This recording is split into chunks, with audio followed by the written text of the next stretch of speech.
রাধে রাধে। তোমাদের একটা জিনিস আমি দেখাবো, সেটা হচ্ছে এই টাইমে দাঁড়াও, এই টাইমে এই জবা গাছের পাতা দেখতে পাচ্ছ তো, হলুদ হয়ে যাচ্ছে, কিন্তু দেখো হলুদ হয়ে যাচ্ছে। ভয় পাবার কিছু নেই, একদম ভয় পাবে না। নতুন পাতা আবার হওয়ার জন্যে এই হলুদ পাতাগুলো সব পড়ে যাবে।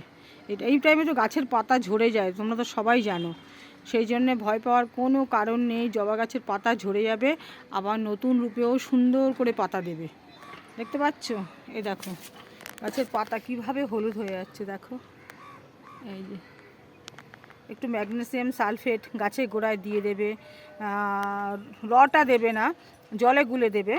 1 লিটার জলে 1 গ্রাম করে গুলে গাছের গোড়ায় দিয়ে দেবে, তাহলে গাছের পাতা সতেজ এবং সুন্দর হয়ে যাবে। এরকম সুন্দর এবং অনেক অনেক পাতা দেখো নতুন বেরিয়েছে, সেগুলো সবুজই আছে, কিন্তু দেখো এই যে গাছের পাতা কিন্তু অনেক হলুদ হয়ে গেছে। প্রথম খুব ভয় পেতাম, কিন্তু ভয় পাওয়ার কোনো কারণ নেই, একদম ভয় পাবে না গাছের পাতা হলুদ দেখে। পাতা ঝরে গেলেই তোমার গাছ আবার তোমাকে আগের রূপে ফিরে আসবে। তোমার গাছ তোমার বুঝতেই পারছো, তুমি যখন লাগাবে অত তোমার গাছই হয়ে যাবে।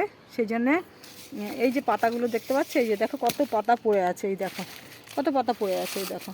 এই পাতাগুলো কিন্তু গাছের গোড়াতেই থেকে যায়, এগুলো সার হয়ে যায়, পুরো পাতা পাতা সার হয়ে যাবে, অত ভয় পাওয়ার কিছু নেই।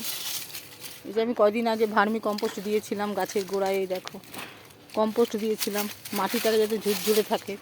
এটা আমার প্যারাপিতে লাগানো রয়েছে, এর গাছের প্রচুর ফুল দেয়, এই গাছে ফুল দেবে, এই গাছের যা ফুল দেবে না, তোমার মনটা ভরে যাবে। অতএব গাছের পাতা হলুদ হয়ে গেলে একদম ভয় পাবে না, একদম না। আমার ভিডিওটা দেখো, ভালো লাগবে। ছোট ছোট টিপস এই ভিডিওর মধ্যে কিছু কিছু পেয়ে যাবে। আমার অভিজ্ঞতায় যেসব আমার জানা আছে সেসব টিপস অবশ্যই তোমাদের আমি জানাবো।